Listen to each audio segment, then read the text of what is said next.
তোমার স্পর্ধা আছে বটে। এতে স্পর্ধার কি আছে? বাঙালির মনে একটা ব্যাপার আছে, এ বড় না ও বড়, রাম বড় না শ্যাম বড়, শ্যাম বড় না রাম বড়, আমার দেবতা বড় না তোমার দেবতা বড়, আমার গায়ক বড় না তোমার গায়ক বড়, আমার নায়ক বড় না তোমার নায়ক বড়, কার কত ট্যালেন্ট, এই নিয়ে তর্ক কিন্তু বাঙালির চলছেই। আর বিশেষ করে চলচ্চিত্রপ্রেমী বাঙালির তর্কের বিষয়টাই হচ্ছে উত্তম কুমার বড় না সৌমিত্র চট্টোপাধ্যায় বড়। এ কথাটা বলতে গেলেও নিজেকে একটু বোকা বোকা মনে হয়। উত্তম কুমার প্রেমী চলচ্চিত্র দর্শকরা বলবেন সে আমাদের গুরু, তার উপরে কেউ আছে তিনি মহানায়ক। কিন্তু কই, আমি আমি আমি তো খাচ্ছি না। আবার যারা সৌমিত্র চট্টোপাধ্যায়ের প্রেমী দর্শকরা রয়েছেন তারা কিন্তু বলবেন সৌমিত্রবাবু যে অভিনয় করে গেছেন সেখানে উত্তম কুমার ধারে কাছ দিয়ে যায় না। প্রতিশ্রুতি ওসবে আমার বিশ্বাস নেই। আমার প্রস্তাবটা একটু অন্য ধরনের।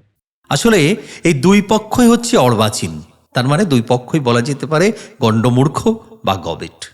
শিল্পসত্তায় বা যার যার ব্যক্তিগত বিষয়ে কেউ কারো থেকে বড় হতে পারে না, কেউ কারো মতন হতে পারে না। উত্তম কুমার যেমন ভারতীয় চলচ্চিত্রের আকাশে একজন ধ্রুব তারা, সৌমিত্র চট্টোপাধ্যায়ও তেমনি করে তার ট্যালেন্টের জগতে মাল্টি ট্যালেন্টেড একজন ব্যক্তিত্ব। তিনিও তার জায়গায় ধ্রুব তারা। প্রতিটি মানুষই তার তার মতন করে নিজেকে তৈরি করে এবং তিনি তার মতন করে বিখ্যাত। তাই কারোর সাথে কারো কম্পেয়ার করা এটা যেন একটু বোকা বোকা ব্যাপার। যদিও আজকের ভিডিওতে তেমনই করব, কারণ আমি আপনি হয়তো এটাকে বোকা বোকা ভাবলেও প্রচুর অন্ধ ভক্ত আছেন যারা কিন্তু এটাকে বেশ সাবজেক্টিভ মনে করেন। তাই নিয়েই আজকের আলোচনা। দেখুন, যতই মোহনবাগান ইস্টবেঙ্গল রেশারেশির সাথে উত্তম কুমার আর সৌমিত্র বাবুকে নিয়ে বাঙালির বিভাজনকে প্রায় সমতুল্য করে দেখাবার চেষ্টা করা হোক না কেন, সৌমিত্র বাবুকে যারা উত্তম কুমারের সাথে তুলনা করে আমাদের মনে হয় তারা ওনার সবথেকে বড় অপমানকারী। যে যার নিজের কাজে মূল্যায়িত হয়, কেন সৌমিত্র বাবুর মতন ভার্সেটাইল ট্যালেন্টকে উত্তম কুমারের তুলনায়িত করে প্রতিবিম্ব হতে হবে? আসলে ওনার কিছু ফ্যান ফলোয়ার উত্তম কুমারের সাকসেসকে হজম করতে পারেন না, এটা তাদের মানসিক রোগ। তাদের মতে সৌমিত্র বাবুই শ্রেষ্ঠ। শালা তলায় তলায় প্রেম প্রেম করছে না তো? কিন্তু সেই শ্রেষ্ঠত্বের পথের কাঁটা হয়ে গেছেন একজন লোক যার সাফল্য পাহাড় প্রমাণ, বেশি ছাড়া কম নয়। তাই সে ব্যক্তিকে ছোট করতে তারা অদ্ভুত সব হাস্যকর ধোপে না টেকা যুক্তি সাজাতে থাকেন। অথচ তারা যার ভক্ত সেই সৌমিত্রবাবু নিজেই একজন উত্তম অনুরাগী। নিজের মুখে অজস্রবার বলেছেন, কারণ তিনি তার এইসব ভক্তদের মতন উত্তম বিদ্বেষী, নির্বোধ বা কুপমণ্ডুক নন। তিনি স্বচক্ষে দেখেছেন কলকাতা জুড়ে বা দেশ বিদেশের বাঙালি মহল জুড়ে উত্তম বাবুর কি ক্রেজ।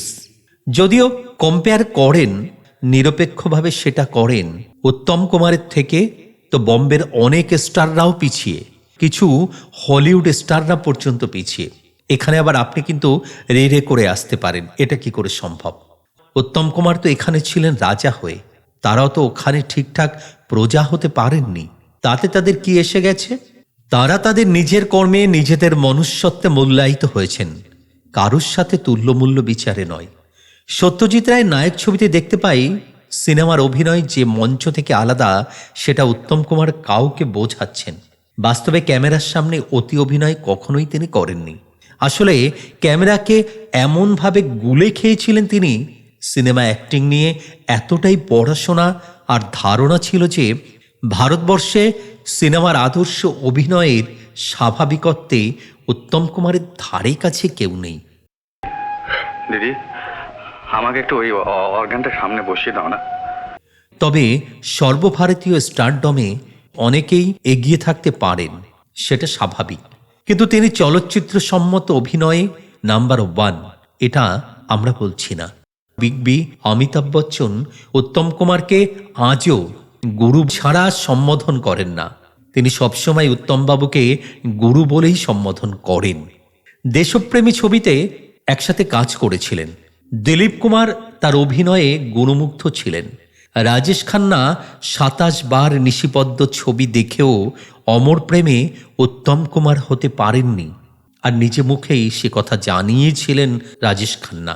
রাজ কাপুর সঙ্গম ছবিতে এবং ঋষিকেশ মুখার্জি আনন্দ ছবিতে তাকে নিয়েছিলেন, যদিও শেষ অবধি উত্তম ছবিগুলো করেননি। হেমন্ত মুখার্জি একাধিক হিন্দি ছবিতে তাকে চেয়েও পাননি। বাধ্য হয়েই বিশ্বজিৎ বাবুকে দিয়ে অনেকটা দুধের স্বাদ ঘোলে মেটালেন। শক্তি সামন্ত রাজেশ খান্নার আগ্রহ সত্ত্বেও অমানুষে তাকে কাস্ট করেন। তারপর আনন্দ আশ্রমে ছবি দুটি সাফল্য আর অভিনয় বুঝিয়ে দিয়েছে উত্তম কুমার কি জিনিস। মদ খেয়ে গিয়ে পুরুষ মানুষের লিভার খারাপ হতে পারে, কিন্তু চরিত্র কখনো খারাপ হয় না। বোম্বে নটরাজি স্টুডিওতে অমানুষের শুটিং চলাকালীন পাশের ফ্লোরে কাজ করা ধর্মেন্দ্র রোজ থেকে প্রণাম করতে যেত। মেরা কারাম মেরা ধারাম একসাথে কাজ করেছিলেন। দেশের তৎকালীন প্রধানমন্ত্রী ইন্দিরা গান্ধী কলকাতায় এলে উত্তমবাবুর সাথে দেখা না করে যেতে চাইতেন না। কিশোর কুমার, সঞ্জীব কুমার, রাজেশ খান্না, রাজ কাপুর, মিঠুন সহ বহু সর্বভারতীয় স্টাররা তার ময়রা স্ট্রিটের বাড়ির অতিথি হয়েছেন। মিঠুন চক্রবর্তী কলঙ্কিনী কঙ্কাবতীতে প্রযোজনা পরিচালনায় স্ক্রিন শেয়ার করেছেন। বন্যাত্রাণের জন্য তার ডাকে গোটা বম্বে ইন্ডাস্ট্রি একাধিকবার কলকাতায় ক্রিকেট খেলতে চলে এসেছেন। এরকম উদাহরণ কম নেই, আর বাংলার স্টারডমেও কেউ তার কাছাকাছি আসতে পারবেন না। প্রমাণ জীবনভর তার পেছনে চলা, মরণের পর কেওড়াতলা শ্মশানে চলা জনপ্লাবন বলে দেয়। আর ইন্টারনেটেতে তিনি একমাত্র চার্লি চ্যাপলিন বাদে বিশ্বের সকলকেই হারিয়ে দিয়েছেন বলা যায়। মৃত্যুর এত বছর পরে এত জনপ্রিয় সারা পৃথিবীতে আর কেউ নন।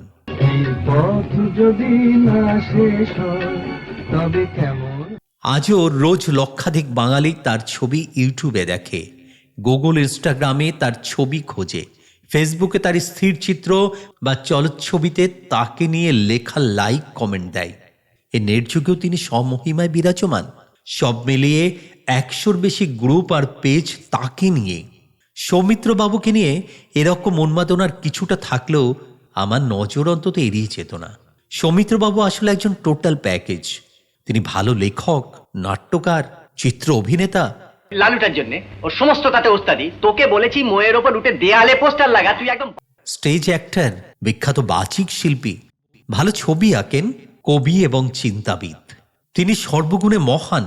এত প্রতিভাবান একটা মানুষকে উত্তম কুমারের সাথে যারা কম্পেয়ার করেন তারা জেনে রাখুন, আসলে তারা একজন হেভিওয়েটের পাশে রেখে ওনাকে ছোট করেন।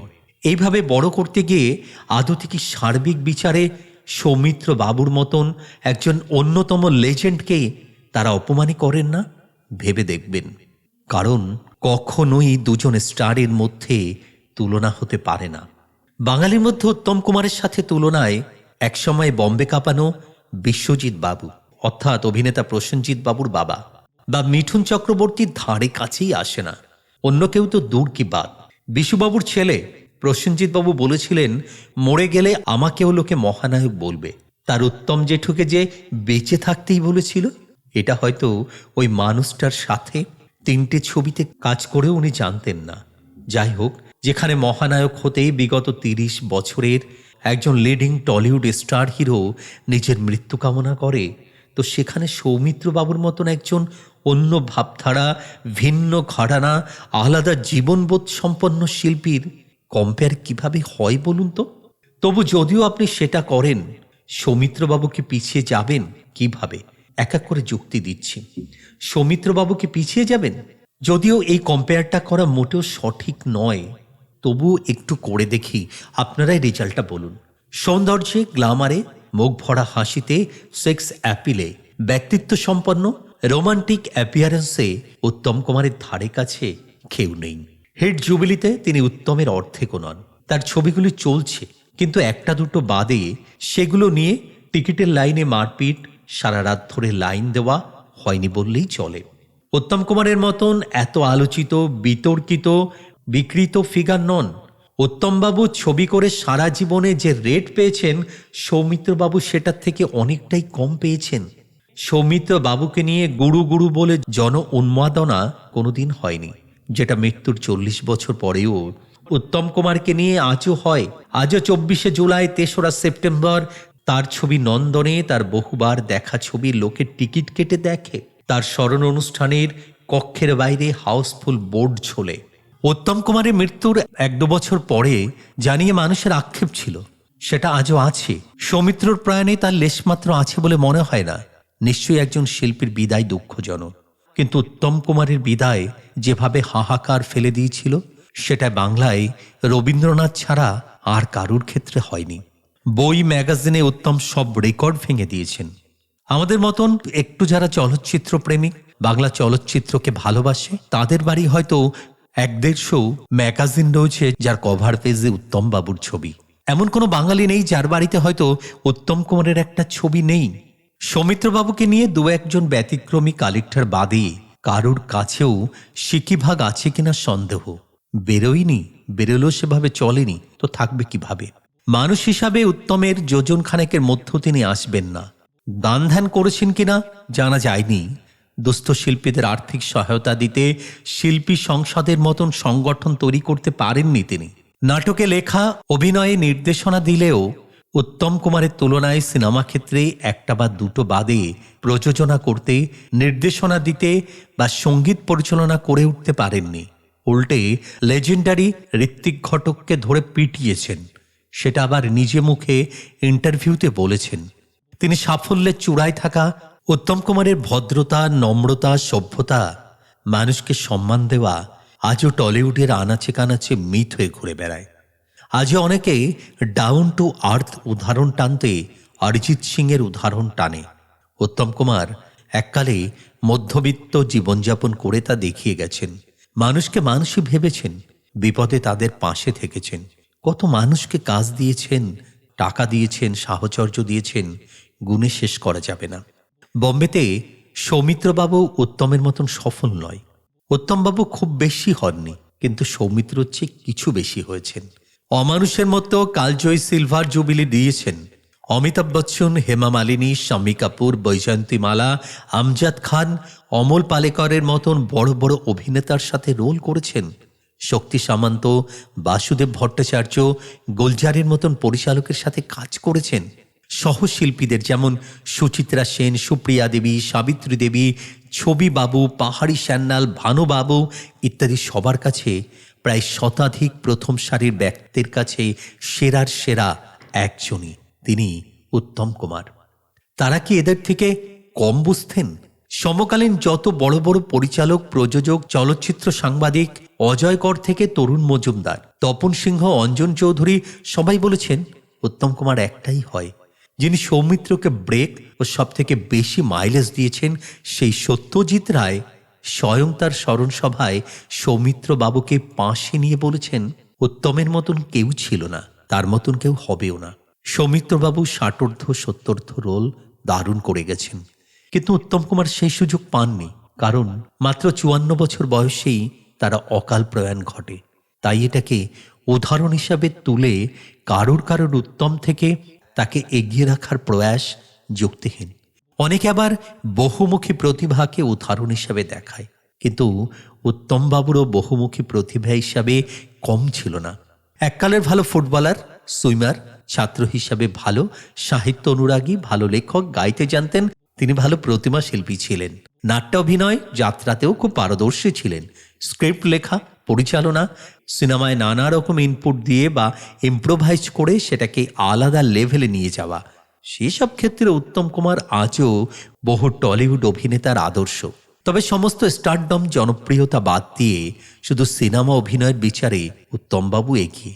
সপ্তপদী, হারানো সুর, ভ্রান্তি বিলাস, নায়ক, অমানুষ, বাঘবন্দি খেলা, সন্ন্যাসী রাজা, মৌচাক, ধন্যী মেয়ে, কলঙ্কিনী কঙ্কাবতী, অগ্নিশ্বর, একের পর এক ছবিতে উত্তমবাবু যে বেনজির অভিনয় করে গেছেন, মানুষ মন্ত্রমুগ্ধ হয়ে তা দেখেছে, বারবার দেখেছে, আর ভেবেছে কিভাবে একটা লোক এমন জীবন্ত চরিত্রায়ন করতে পারে। এটা কি কোনো রক্তমাংসের মানুষের দ্বারা সম্ভব? দুজনার একত্র অভিনয়ে অনেকে ঝিন্দের বন্দির, ময়ূরবাহনকে সেই ছবিতে উত্তমের করা শঙ্কর সিংয়ের চেয়ে এগিয়ে রাখেন।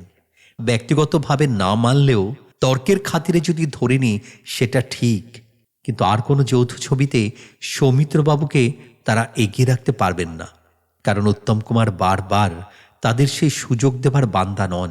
দেবদাস ছবিতে চুনিলালের মতন একটা সাইড রোলকে উত্তমবাবু নিজের অভিনয় গুণে নাম ভূমিকায় অভিনয়কারীর সমান প্রাসঙ্গিক করে তুলেছিলেন। এত সব কিছু বলার পরেও একজন শিল্পী হিসাবে আমরা সৌমিত্রবাবুকে নতমস্তকে শ্রদ্ধা করি। তিনি ছিলেন অনেক বড় মাপের মানুষ, তার মতো করেই তাকে পছন্দ করি। তাকে বড় করতে কারোর সাথে তুলনা করতে হয় না, কাউকে ছোট করতে হয় না। যে যার নিজের মতো করেই ভালো কাজের সম্মান আর মন্দ কাজের ধিক্কার পায়। জগতে কারোর পুণ্য আর পাপের ভাগ যেমন কেউ নিতে পারে না, অন্যের দোষ বা গুণকে লঘু করে আরেকজনকে গরু বানিয়ে দেওয়া যায় না। গরু একজনই, তিনি বাঙালির 7 দশক ধরে আইকনিক স্যাটিসফ্যাকশন দেওয়া উত্তম কুমার চট্টোপাধ্যায়, আর কেউ নয়। আর তার ভাতৃসম সৌমিত্র চ্যাটার্জি তুলনারহিতভাবে অভিনয় জগতের সর্বকালের শ্রেষ্ঠদের অন্যতম, এতে কোনো সন্দেহ নেই। উত্তম কুমারকে আমরা হয়তো সামনাসামনি দেখিনি, সৌমিত্রবাবুকে দেখেছেন অনেক মানুষ। আমরা দুজনেরই ভক্ত, তবে আলাদা আলাদা মাত্রায়, আলাদা আলাদা ভাবে, আলাদা আলাদা দৃষ্টিকোণে। আকাশের একজন ধ্রুবতারা হলে আর একজন নক্ষত্র।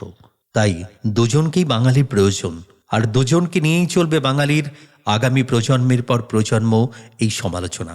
আমাদের এই ভিডিওতে আমরা যদি কোনো অজ্ঞাত কারণে কোনো অভিনেতাকে ছোট করে থাকি বা অসম্মান করে থাকি, তাহলে আমরা ক্ষমা প্রার্থী। আজকের ভিডিও এ পর্যন্তই। ভিডিওটি যদি আপনাদের ভালো লাগে তাহলে অবশ্যই লাইক করুন, শেয়ার করুন এবং আমাদের চ্যানেল হ্যাপি সানরাইজ সাবস্ক্রাইব করুন। সমগ্র ভিডিওটি দেখবার জন্য আপনাকে অসংখ্য ধন্যবাদ।